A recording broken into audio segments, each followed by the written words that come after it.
अकाल मृत्यु वो मरे जो काम करे चांडाल का, काल उसका क्या करे जो भक्त हो महाकाल का।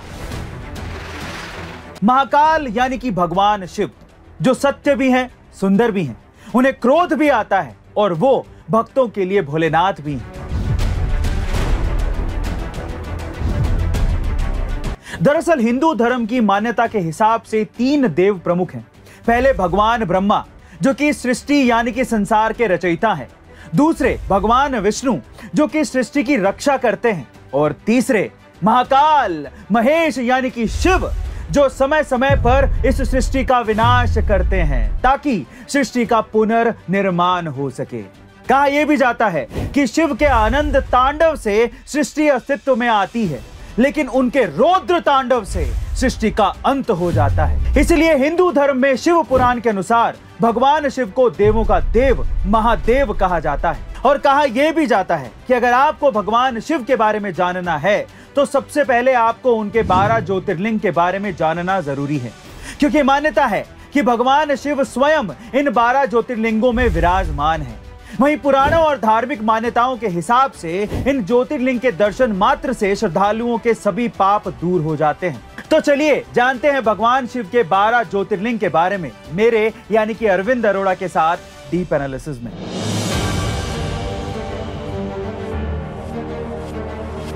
तो चलिए भोलेनाथ का नाम लेके इस वीडियो को शुरू करते हैं और उनके ज्योतिर्लिंगों के बारे में जानते हैं। सबसे पहले है सोमनाथ का ज्योतिर्लिंग।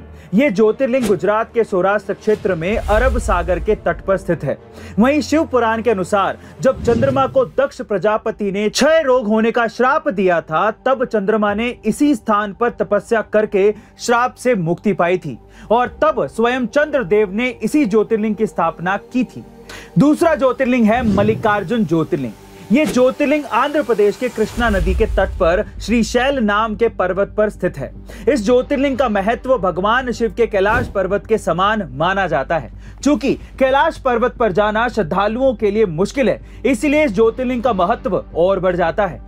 और अब बात करते हैं तीसरे ज्योतिर्लिंग की। इस ज्योतिर्लिंग का नाम है महाकालेश्वर ज्योतिर्लिंग। यह प्रसिद्ध ज्योतिर्लिंग मध्य प्रदेश के उज्जैन में शिप्रा नदी के किनारे स्थित है। इस ज्योतिर्लिंग की विशेषता है कि ये एकमात्र दक्षिण मुखी ज्योतिर्लिंग है। मान्यता है कि यहाँ पर पूजा अर्चना करने से उम्र बढ़ जाती है और सभी प्रकार के संकट टल जाते हैं। चौथा ओंकारेश्वर ज्योतिर्लिंग। ये ज्योतिर्लिंग मध्य प्रदेश के प्रसिद्ध शहर इंदौर के पास स्थित है। जिस स्थान पर यह ज्योतिर्लिंग है उस स्थान पर नर्मदा नदी बहती है और ये नदी चारों ओर बहती है, जिससे यहाँ ओम का आकार बनता है। इसीलिए उसे ओंकारेश्वर के नाम से जाना जाता है। मान्यता है कि तीर्थ यात्री सभी तीर्थों पर जल लाकर ओंकारेश्वर में अर्पित करते हैं, तभी उनके सारे तीर्थ पूरे माने जाते हैं। पांचवा है केदारनाथ ज्योतिर्लिंग। भगवान शिव का यह प्रसिद्ध ज्योतिर्लिंग उत्तराखंड में स्थित है। ये मंदिर समुद्र तल से 3200 किलोमीटर ऊंचाई पर है। यहाँ सर्दियों में भारी बर्फबारी होती है, इसलिए सर्दियों के 6 महीने यहाँ जाना मुश्किल है। मतलब कि यहाँ दर्शन के लिए सिर्फ गर्मी में ही जाया जा सकता है। मान्यता है कि इस मंदिर का निर्माण पांडवों के पौत्र महाराजा जन्मेजय ने करवाया था। अब बात करते हैं छठे ज्योतिर्लिंग की, जिसका नाम है भीमाशंकर ज्योतिर्लिंग। यह ज्योतिर्लिंग महाराष्ट्र पुणे जिले में सह्याद्री नामक पर्वत पर स्थित है। यहाँ स्थित शिवलिंग काफी मोटा है, इसलिए इसे मोटेश्वर महादेव भी कहा जाता है। सातवां विश्वनाथ ज्योतिर्लिंग।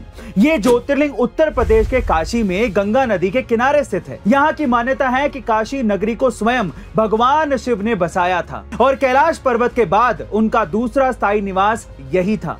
कहा यह भी जाता है कि काशी भगवान शिव के त्रिशूल पर टिका हुआ है। आठवां त्र्यंबकेश्वर ज्योतिर्लिंग। ये ज्योतिर्लिंग गोदावरी नदी के किनारे महाराष्ट्र राज्य के नासिक जिले में स्थित है। कहा यह जाता है कि गौतम ऋषि और गोदावरी नदी के बुलाने पर भगवान शिव को इस ज्योतिर्लिंग में आकर बसना पड़ा था। इस ज्योतिर्लिंग की सबसे खास बात यह है कि यहाँ ब्रह्मा, विष्णु और महेश तीनों ही विराजित हैं, बल्कि अन्य सभी ज्योतिर्लिंगों में केवल भगवान शिव ही विराजित हैं। अब बात करते हैं 9वें ज्योतिर्लिंग की, जिसका नाम है वैद्यनाथ ज्योतिर्लिंग। ये ज्योतिर्लिंग झारखंड राज्य के देवघर में विराजमान है। मान्यता है कि इसे लंकापति रावण ने स्थापित किया था। दरअसल इस शिवलिंग को रावण ने अपने 9 सिरों की भेंट चढ़ाकर भगवान शिव से वरदान में मांगा था। 10वां नागेश्वर ज्योतिर्लिंग। ये ज्योतिर्लिंग गुजरात के वडोदरा क्षेत्र में गोमती द्वारका के पास स्थित है। इसके अलावा कुछ लोग दक्षिण हैदराबाद ओड़ा गांव में स्थित शिवलिंग को नागेश्वर ज्योतिर्लिंग भी मानते हैं, तो कुछ लोग उत्तराखंड के अल्मोड़ा जिले में स्थित जागेश्वर शिवलिंग को नागेश्वर शिवलिंग मानते हैं। और अब 11वां रामेश्वर ज्योतिर्लिंग। ये ज्योतिर्लिंग तमिलनाडु के रामनाथम जिले में मन्नार की खाड़ी के पास स्थित है। मान्यता यह है कि यहाँ भगवान राम ने वानरों के साथ मिलकर लंका पर चढ़ाई के लिए राम सेतु बनाया था। वहीं ये मंदिर हिंदुओं के 4 धामों में एक धाम भी है। और अब 12वां यानी कि आखिरी ज्योतिर्लिंग, जिसका नाम है गणेश्वर ज्योतिर्लिंग। ये ज्योतिर्लिंग महाराष्ट्र के दौलताबाद से लगभग 18 किलोमीटर दूर बेरूल गांव में स्थित है। इस मंदिर का निर्माण देवी अहिल्याबाई होलकर ने करवाया था।